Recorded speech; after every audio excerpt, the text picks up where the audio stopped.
Hello, everybody. I'm here today to talk to you about shapes and about all the great things that we can learn about shapes and do with shapes. So let's start off first by talking about some of our shapes. The first shape I'm going to show you is a square. And a square is very special because each side has the same size length, and it has 4 sides. The next shape I want to show you is a rhombus. And the great thing about a rhombus is it looks just like a square, but it's been smushed on its side a little bit. So it has 4 sides that are all the same length, and that's what it has in common with a square. The next shape right here is called a trapezoid. And a trapezoid also has 4 sides, 1, 2, 3, 4, but its sides look a little bit different than a square. This shape right here is also called a rhombus. It's similar to the blue rhombus over here. It looks like it's just been squished a little bit more. It has 4 sides, 1, 2, 3, 4, and they are all the same length as well, just like a square.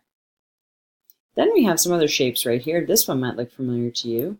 It's a triangle, and a triangle has 3 sides. In this particular triangle, they're all the same length, but not all triangles have the same length sides.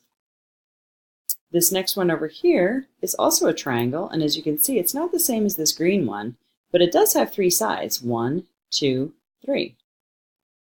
The last shape I want to show you is this special yellow shape, and we call this a hexagon. And we call it a hexagon because hex means 6, and it has 6 sides, 1, 2, 3, 4, 5, and 6. So if we were to put these into some sort of group so that we would have an attribute or an adjective that describes the shape, we would put them in groups possibly in one way by organizing them by how many sides they have. So if I were to use this tool over here and I were to group all of these shapes together, what do you think they all have in common? Well, if you said 4 sides, you are right. So we would classify these as being all the shapes that have 4 sides. Well, what about these 2 shapes over here? They're both triangles. What do you think they have in common? Well, if you said they have 3 sides, you're right too. So all triangles have 3 sides. And just in case you can't remember that, tri means 3, just like a tricycle that has 3 wheels. And then lastly, right here, we have just one lonely shape right here. And this shape is a hexagon. And like we said before, this one has 6 sides. Good. So these are our shapes that we're going to be working with today. And maybe you can see, like sometimes I can, different shapes that can make up another shape. So let's start over again with this.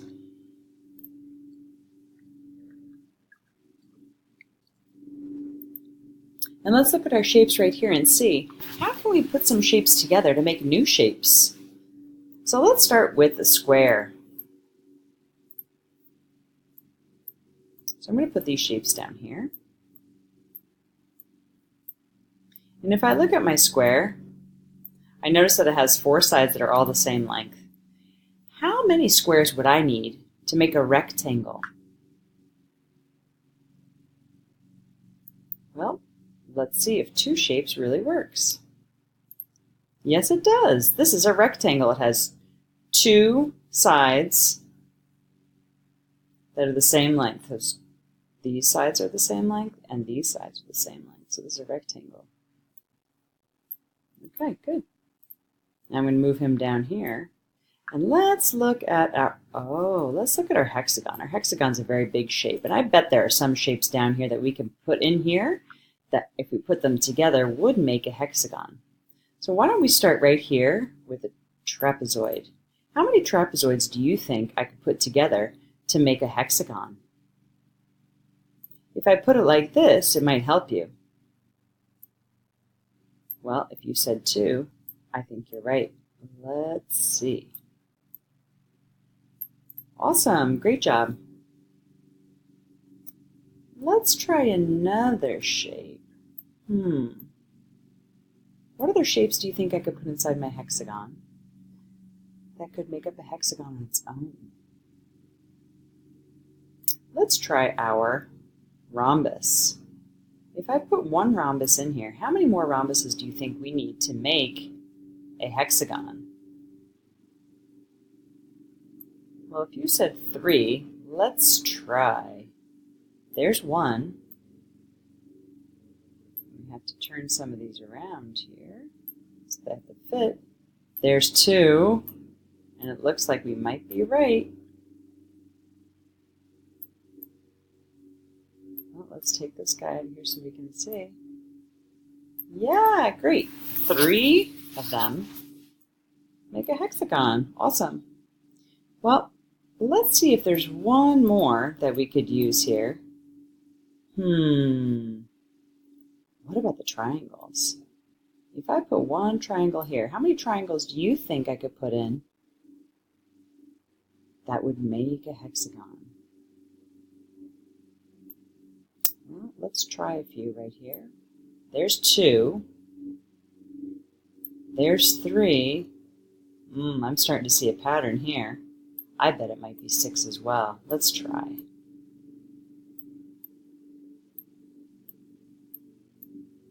There's 4.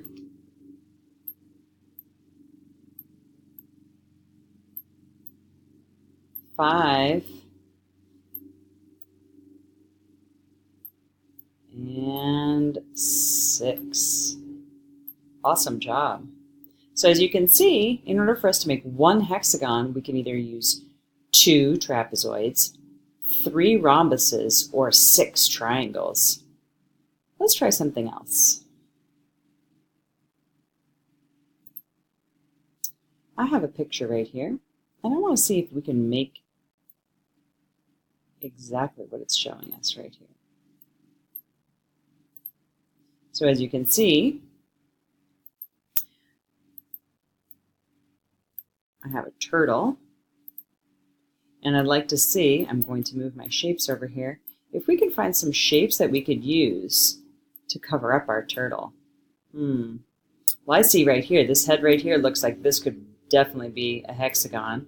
And I think because it's similar, I could probably put a hexagon down here too. Maybe in the middle sides as well, you said? All right, let's try. Perfect. That's 4 hexagons. And these shapes right over here look very familiar. They look like some of these rhombuses. Let's see if they fit. You have to turn them a little bit like you would a puzzle. There's 1. There's 2. There's 3.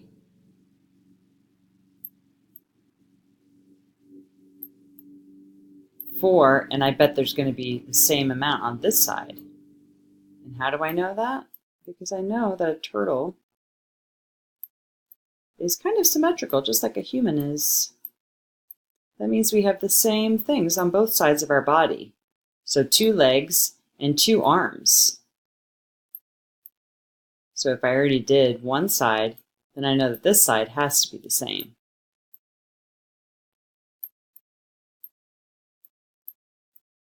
There you go. Perfect. Our turtle is complete. So now you're going to get the opportunity to do it yourself. Have fun!